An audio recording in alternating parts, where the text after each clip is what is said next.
Another day's work at another Chick-fil-A. Welcome back to... No, that's not how you started. Nah, it's okay.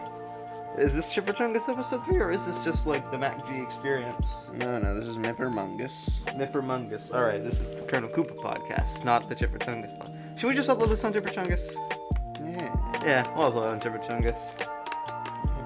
Yeah. So anyways, Yeah. the doc was saying to the fisher, Al Halal, what do you got to say for yourself? Pasta Fazool, said the fish. You ain't never dealt with a bouncer of the Copacabana before. That's when Tony Lip got first introduced to the franchise. Then the Yes. monkey actually revealed himself to be his boss, the mafia man. Suddenly the fish started playing the piano. It was Don Shirley himself. Could you believe it? Sorry, Orpheus folks. in the Underworld. You and I watched Green Book the other day. It's pretty good. Watch that movie. It's pretty good. Quality dosage. It is a quality movie. Anyways. That's why I Cat told was you. saying to the drag. That's why I told you. Put the mic up so that you can like speak into it. No. Speaking into it's for a bozo's talk. Is it now? Yeah, so anyways, the man said to the mirror. To That's the mirror. another little Michael Jackson reference for all you commies out there. What? Because we all know Michael Jackson was a communist. No. Was he? I don't know. So Look that anyways, up. It's 1985. 85. Okay. The Live Aid concert's playing in England.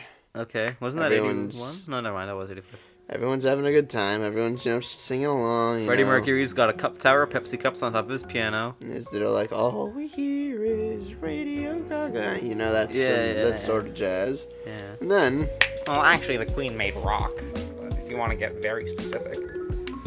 all of a sudden, you didn't know they raised $1 billion that day. Really? Yeah. They donated to some fund, or did they just keep it No, for they themselves? pocketed it, most likely, because where's that money going now? Well, you got to invest in Dogecoin and Costco stock and all the other kids. It's the only thing young people are doing nowadays. They crack open the PC water. Yeah, this podcast is proudly sponsored by Captain Kirk's own special spring water. Sourced from William Shatner himself.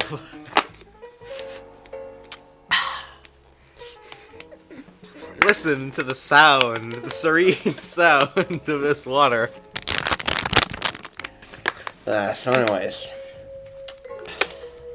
What did the monkey end up saying to the goose? the monkey and the wrench story. So yeah, but for context, give them some context. What is the monkey and the the monkey wrench and the story? wrench. So, originates from Hell's Kitchen, of course, because Frank from season 13. Really? Like- This originated in Hell's Kitchen? I thought It's this was something you made up. The monkey and the wrench. Wrench and the monkeys. Like, I don't know the saying. So I capitalized. I was like, monkey and the wrench. So anyways, the monkey and the wrench comes from a story. It stems from two animals, the goose and the monkey. Yeah. Now this story, it has a protagonist, antagonist, as a climax, and a denouement. Classic Of English course. class A+ grade story. So basically, the goose is always the protagonist, while the Mhm. monkey is an antagonist. It's like the good, the bad, and the ugly. Spaghetti western. You saying that all monkeys are ugly? No. You saying all monkeys are bad? No. Okay. No, see, the monkey's the antagonist in most situations, unless you talk about how the goose has the AK-47. Then the roles are reversed. It really is an iceberg about how deep the story can go. Climax is usually that the monkey guns down the goose. Yeah. But the goose has kids who take revenge. Kind of a John Marston theory. But, and this is the first but, Yeah. what if the goose went to jail for fraud? Oh. Why? Yeah. Did he bring a fraudulent AK-47 into the jail cell? Now he has checks. The goose gives out checks. He's Al Capone, but he's a goose. Based out of Detroit, Michigan. Because, in Detroit, you can't have anything. So he has a book of checks. It's stolen. Yeah. And, what the heck? Yeah. And, what are you doing? What is this story all about? And so, anyways, the goose, when he realizes his money's stolen, he gets his accent out. He's like, "Oi, who's stealing my checks?" What accent is that? It's a Cockney accent. Cockney? Where is that? That's in England, Sussex. Careful, you're gonna stab yourself with a screwdriver. Yeah, speaking of screwdrivers, so he grabs a screwdriver Ah, okay. from under his pillow, Yeah. and then he goes to sell by sell. He knocks. knocking sound. He's like, hey, Yeah. got my checkbook. Okay. If you do, I got a reward for you. Whoa. What was the And reward? The pigs said no. Oh. The rats said no. Oh. The capybaras said no. Oh, the capybara is smart. Capybara, of course, he'd say no. And then the ostrich, he was there. He's the last cell. A little flightless little bird. He asks the ostrich, he's like, I know you stole my checkbook. Give it back. In time for supper. Yeah. I'll give you a present. Ah. Now the ostrich, knowing that it wouldn't be found, said, I don't have it, mate. I don't have it. And he's like, hey, I'm walking here. I'll give you one last chance. Where's the checkbook? And he's like, I don't know, Doc. I've been here 2 days. And they called him a little Michael G because he's an ostrich. And How does that have anything to do with Michael or the letter G? Sophus. No, I'm kidding. Is that supposed to do with his evil twin brother Michael Gophus? No. That seems like an in joke. They just call him Mikey G. Mikey G. So the ostrich is Mikey chilling. Wikey. And he's like, he hid the checkbook in his egg because the ostrich lays a mean egg. Ah. So he's like, I don't have a boss. You can check my room. So the goose goes around checking everywhere. Hold on, checking can I every predict what crevice. happens? So the goose goes into the ostrich's room, finds the ostrich's egg. Egg's almost about to hatch. Due in about a week. The ostrich will finally have some kids and something to keep him company at home. Suddenly, the goose goes, I'll get my revenge on this yellow-bellied dirty rat. Picks up the giant egg, throws it clean out the window, without forgetting that he hasn't opened the window. And so, now the evidence is all there. The egg splattered all over the glass. Some of it's got on the bloody carpet. You can't ever get eggs out of the carpet. And so the ostrich, he comes up and he's like, I think I know what's going on here. And it turns out, that wasn't this ostrich's egg. This ostrich had already, robbed the house. He had flipped the... This ostrich was a realtor. He was smart. He invested in Costco stock. And so he flipped the house as soon as he could. But there was still an egg left in the house. So he didn't care. That's not how the story goes. So he walks into the ostrich's cell. Ostrich has the checkbook in his thing. He's like, I don't know, boss. I don't have it. Someone else have it. I heard Capybara has it. Right? And so basically... And then all of a sudden, the goose walks up to the capybara's house, and then suddenly you hear muffled in the background. Open up at the after party. You know your friends. No. So then, he's like, oh, the capybara has it, huh? He's like, yeah, boss. Capybara has it. He told me himself an hour ago. Is this Australia, New York? Yeah. That's what the capybara would sound like. And so he goes, then he leaves the ostrich alone. He's like, we'll see. Goes to the capybara. He's like, hey, mate. How you been? Can I voice the capybara? Sure. Hi, mate. Where have you been, mate? So then the goose is like, ostrich told me, Mikey G, he's trustful, he's reliable. I never trust anyone named Michael.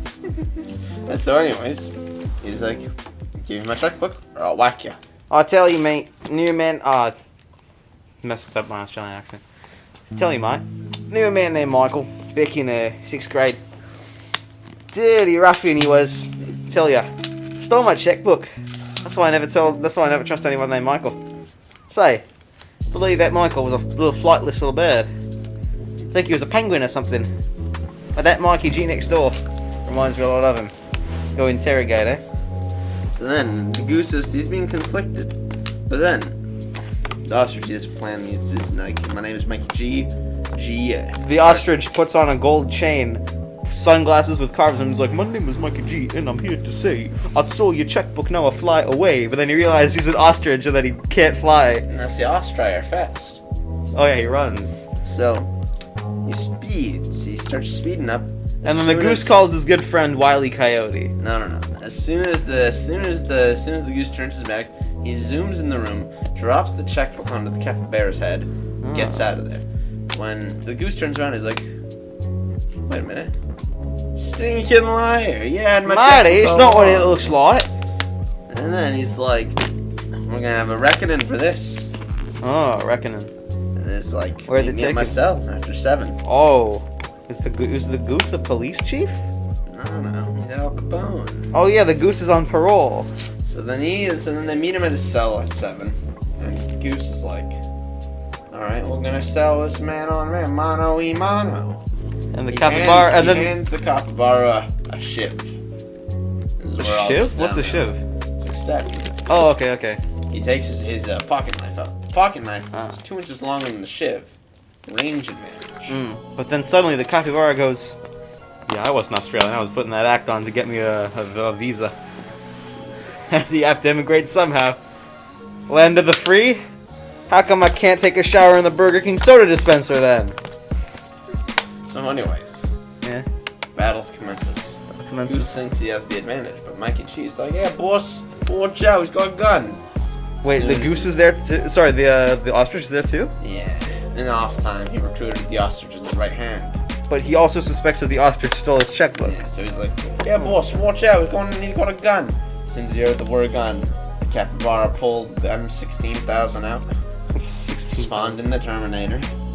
Yeah. Showed him some truth. No, he just pulls out the Terminator. He shot 2 bullets. One was called Wisdom, one was called Happiness. And the third one was called Bob's Your Uncle. The first 2 hit the goose, and the third one hit Mikey G.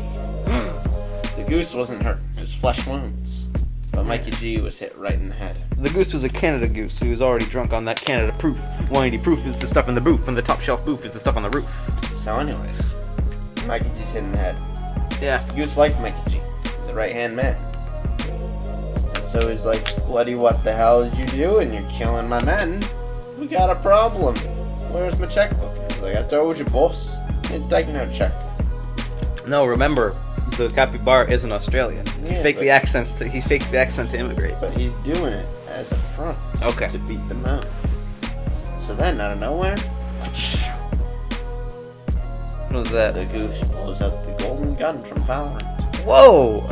Yeah. Now see, this causes a chain reaction.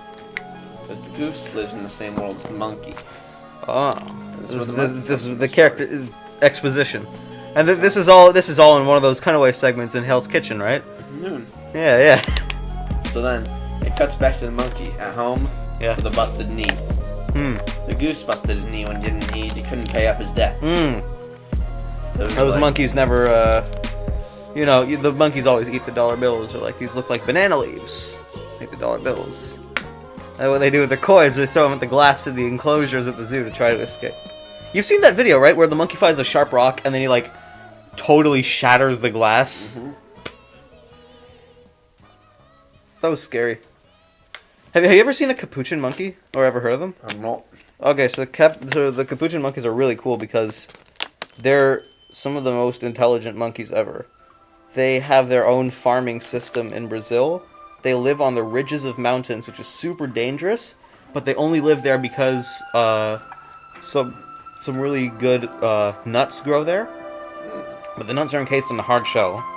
So the monkeys will have to find a good rock to use as an anvil, find another rock, and then whack the nut open with it. But they have a farming system where they have to try to, like, find an area with lots of these nuts, right? And they compete over them. It's a little society. I see. Wait until Costco gets there. You'll have those monkeys investing in no time. Yeah. So, that's how the story usually ends. The goose has this hard-fought fight. And Don't hit the monkey. The monkey's just there. He's chilling. Yeah.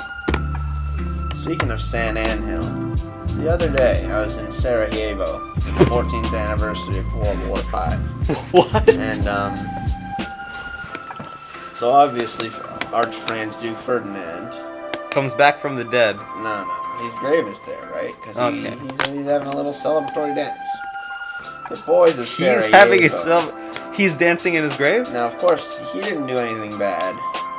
But then, you know, some dude named Gavrilo Princip was like, he's eating a sando. No, Gavrilo's like, I'm tired of having a stupid name. I gotta make a good name for myself. And so he guns the Archduke down, and this is what results in World War VI. The Reckoning. The Reckoning. So, of course, World War II was a chain reaction. But... Did you just say a chain reaction? Yeah, reaction. So anyways, it's like, come on, I'm walking here. Yeah. Let me get my pastrami on rye. Let me get my cheesecake. Let me get my pizza dollar slice. You know, anything to do with New York is awesome, because New York is awesome. New York. So good they named it twice. So good you can't even buy a house there. Yeah, but you can buy a little studio apartment for $5,000 a month. Studio apartment. What does that even define? It's for like artsy boys who want to have their toilet in a corner without walls. You open the door, it's just the toilet. No, you open the door, it's just a room. Yeah, one room. No shower. Rooms. Yeah, the back rooms levels. You got any ideas? Yeah. This is room level 101. 101. It's called the Gorilla Room. Okay, I gotta search up what level 100 is so that I can like. Oh no, wait, level 101 already exists, bro. Level 555. 555. I think up to 560 there's like no data. Just say something within like the 1 digits. And then I'll make like a point something for it. 1 point. Okay, it's 9.6. Shoot, what's level 9? Do from 1 to 3. 3.4. 3.4? Yeah. We'll call it the Pi Room. Oh, that'd be 3.14. We'll call it, yeah, back level 3.14, the Pi Room. It never ends, and it's a hallway that just keeps getting narrower and narrower. If you manage to squeeze your way at the end of the hallway, which can only be done with someone with the bodily proportions of one Arash Mirza,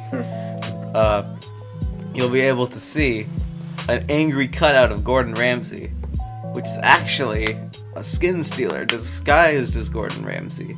He's never in a hungered state, so he's pretty passive. But he talks like Gordon Ramsay, too.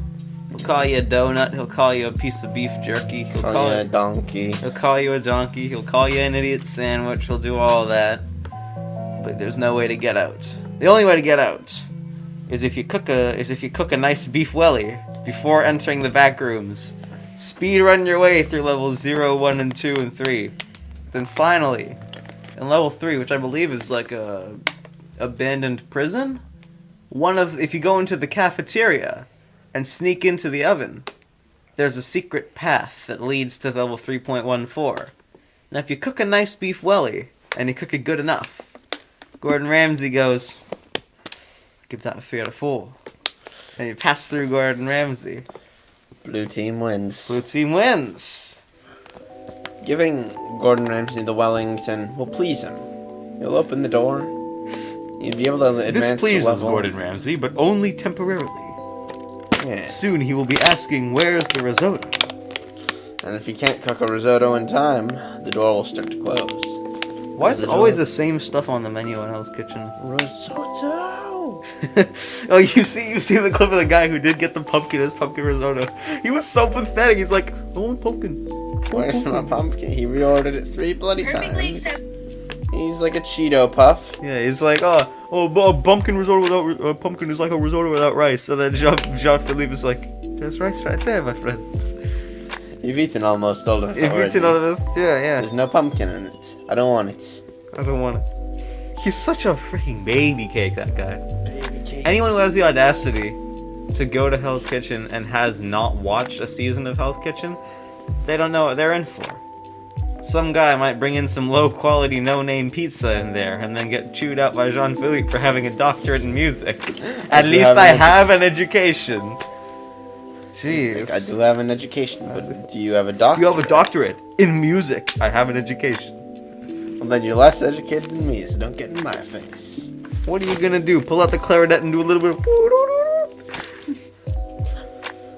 John Philippe is one of the funnier boys. Yeah. Talk about Ranjit Branston, that man. There's no salt, there's no pepper. There's no salt, there's no pepper. I thought I seasoned it, chef, but Probably, I guess I did. I think every good quotable line from Hell's Kitchen would come from Raj. He has a lot of them. I'm like the mongoose. And I'm fighting off a bunch of snakes. His infamous karate arc. The wine tasting. When I drink. I only try to drink once a week, but I drink very heavily that once a week. There was the stuff where it's like, roll the pizza dough, here's some more mozzarella. Roll the pizza dough, what are you doing? Here's the mozzarella. We're trying, chef, we're trying. He was sent here to sabotage me. Who said that? Was Boris saying that? Yeah, Boris. I thought from the clips that I watched that Raj had made it pretty far in, but it turns out he only made it 3 episodes. To have 24 minutes in those 3 there's episodes. Still like 30 minutes worth of good Raj content. wonder if there's any way to contact him. We should get him on Chipper Chungus. That'd be awesome. Ranjit Branston. Yeah, we'll start low with celebrities like. Well, we already got Disavowed Vegeta. He's a pretty good celebrity. We already got Maxworth. Next step is to get Sophus. He's the celebrity on the block. Acted, dude. I haven't even watched my Big Fat Greek Wedding 2. I don't plan to anytime soon. But man, I could already tell that his role is Costa, with 0 lines in the total movie and Although 5 I seconds in the have trailer. one line. Really? I think he might have. No, that was in Rain, 2013. Oh yeah, it was like a penny for the paw. No, it was something like that. I think he was telling some joke. Really? Yeah. But in 2013, you're 7, like. Peasant boy. I mean. Peasant boy. Are you looking up his IMDb page? Yeah, I'm searching him up right now. Search up Michael Sophus quotes. No. He'll have that one line from Rain and nothing else. They should have given him a bigger role in a... Oh, yeah, we were talking about what my Big Fat Greek Wedding 3 could be. Costa's Revenge. No, that's just you and Michael Butko. Speaking of Michael Michael Butko, Butko, go on his computer. Type the letter M. Oh, It'll be all Michael all his Sophos search results are highlighted. just Michael Sophus. You click on Michael Sophos. You go to page 6 of Google, everything's click. Whoa. He did his he was gonna make like one of those bad YouTube video essays. Where it's like he starts off as, what is a human? What is an actor? What is the art of drama? All of these combine to create the one... No, but it's got to be in his, like, dead voice. What is an actor? What is a human? All of these combine to make Michael Sophus. No, I think we kept it off here. We kept with the end of the... Okay, let's end off with a good old Chromebook critique. Chromebooks suck. What is the main reason that you think Chromebooks are bad? Slow. Arrogant. Slow. Arrogant? I'd say the lack of ability just to do anything on it. You know, like, you can use Google Chrome. You want Google Chrome, you're good. You want anything else? I swear, all of the programs listed in, like, the apps section of the Chromebook are just links to Google Chrome pages. Like, yeah, web-based apps, those are cool, those are funky, those are great. But let's be honest, you're not gonna be editing a video on friggin' Google Drive. It's all gravy. Let's see. Coffee Crisp is the best candy. Yeah. As we finish off our Captain Kirk spring water, I'm gonna end off the pod. Whoa! Almost crashed into the bloody mic. Alright, we'll cap it off here. Thank you for joining us again on this dead forsaken channel. I'm promoted on Colonel Koopa or something. Alright. This was kind of a fun idea. We'll get more boyos soon. Alright. We'll be going now. See ya. Yeah. Celebratory munch.